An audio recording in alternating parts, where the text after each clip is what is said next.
అందరికీ నమస్కారం అండి. ఈరోజు దేశానికి రాష్ట్రాలకు కూడా ఒక ప్రమాదం ముంచి ఉంది. ఒక అనకొండ లాంటి పార్టీ ఏదంటే అది బీజేపీ పార్టీ.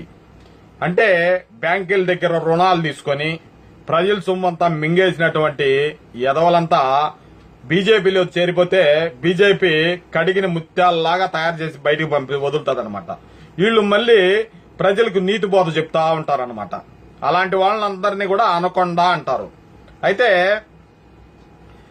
కాంగ్రెస్ ఎన్నో సంవత్సరాలు దేశాన్ని పరిపాలించినా కూడా, ఎన్నో కుంభకోణాలు చేసినా కూడా ఇలాంటి బీజేపీ లాంటి కుళ్ళు రాజకీయాలు మాత్రం చేయలే.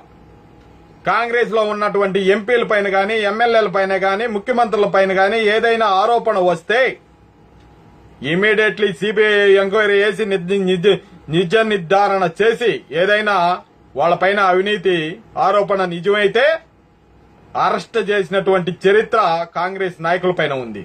కానీ బీజేపీ నాయకులు 100 రోజుల్లోనే బ్లాక్ మనీని బయటికి తెస్తాను, మీ పేదలకందరికీ మీ బ్యాంకుల్లో వేస్తానని నమ్మబలికి ఈ రోజుకి 100 రోజుల్లోగానే పెద్ద పెద్ద అనకొండలను, అంటే ప్రజల సొమ్ము దేశం సొమ్ము తినేసినటువంటి అనకొండలను విజయ్ మాల్యా, నీలం మోడీ ఇటు చెప్పుకుంటే ఎన్నో పేర్లున్నాయి.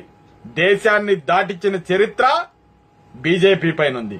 కానీ నేను వాడు బీజేపీ అధ్యక్షులంట, ఆంధ్ర రాష్ట్ర అధ్యక్షులు సోము వీర్రాజు 45 నిమిషాల ప్రెస్ మీట్ పెట్టాడు. 45 నిమిషాలలో 29 సార్లు చంద్రబాబు నాయుడు పేరు వాడాడు.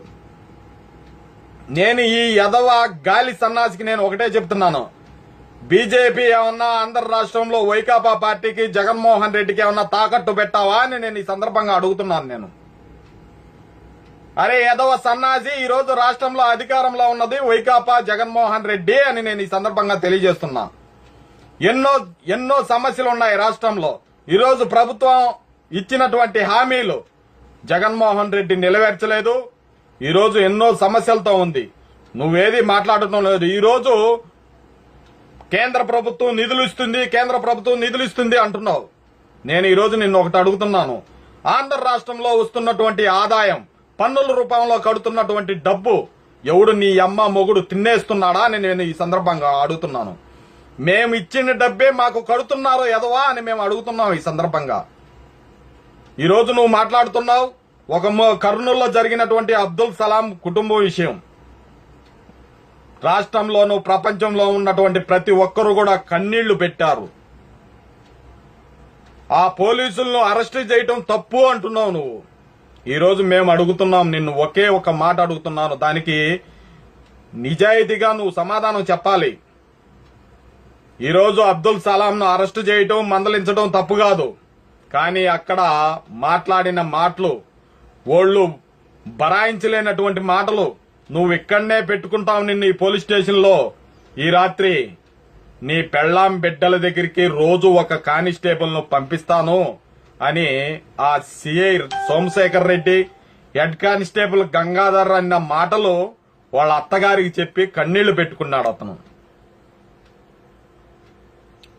ఆ మనిషి బరాయించలేక ఈ మాటలు ఇనే బదులు ఈ నరరూప రాక్షసుల మధ్య ఉంటే వీళ్ళు అనుకున్నట్టు చేస్తారేమో, నా కళ్ల ముందరనే ఇలాంటివి జరిగితే మనం బతికి ఏం ప్రయోజనం ఉంది అని ఒక నిర్ణయం తీసుకొని కుటుంబం పోయి ట్రైన్ కింద తలకాయ పెట్టడం జరిగింది. ఈరోజు సోము వీర్రాజు గారిని నేను ఒకటే ఒక మాట అడుగుతున్నాను, సిఐ దగ్గరికి పోండి మీరు ఈరోజు పోలీస్ స్టేషన్ లో, అక్కడే పెట్టుకోమని చెప్పండి. ఒక వారం రోజులు రోజు ఒక హెడ్ కానిస్టేబుల్ నీ ఇంటికి, నీ కుటుంబం, నీ పెళ్ళాం బిడ్డల దగ్గరికి పంపిస్తానంటే మీరు ఊరికే ఉంటారా అని నేను ఈ సందర్భంగా అడుగుతున్నాను. అలాంటి మాటలు మాట్లాడి ఈరోజు నల్లగారి కుటుంబంలో నల్లగారి ప్రాణాలను ఆ సోమశేఖర్ రెడ్డి అనేవాడు తీసుకునే విధంగా చేస్తే, అలాంటి వ్యక్తులకు మీరు సమర్థిస్తున్నారంటే ఈరోజు ప్రజలు మిమ్మల్ని ఏమనుకోవాలి? దయచేసి రాష్ట్ర ప్రజలందరూ కూడా ఇప్పుడు ఈ సోము వీర్రాజు జగన్మోహన్ రెడ్డి పంపిస్తున్నటువంటి మూటలు తిని, అవినీతి సొమ్ము తిని పందిలాగా ఊరబలిసి మాట్లాడే పరిస్థితుల్లో కూడా లేడు. ఇట్టున్నాడు. నేను చెబుతున్నాను ఈ సందర్భంగా, సోమవీర్రాజు గారు, నీ అధికార మదం తలకెక్కి కన్ను మిన్ను తెలియకుండా బాబు గారిని మాట్లాడుతున్నావు. కొద్దిగా ఈరోజు ఆ స్టేజిలో నువ్వు ఉండావంటే ఎవరెవరు పెట్టిన భిక్ష అన్ని కూడా గమనించి ఒళ్ళు దగ్గరలో పెట్టుకొని ఒక మాట మాట్లాడేటప్పుడు మీరు రాష్ట్ర ప్రజలకు అందరికీ ఆదర్శంగా ఉండాలి. ఈ ఎదవ సొల్లు కొద్దిగా ఆపుతావని చెప్పి ఈ సందర్భంగా తెలియజేస్తున్నాను. ఈ వీడియో చూసిన మిత్రులందరికీ కూడా ధన్యవాదాలు. జై హింద్.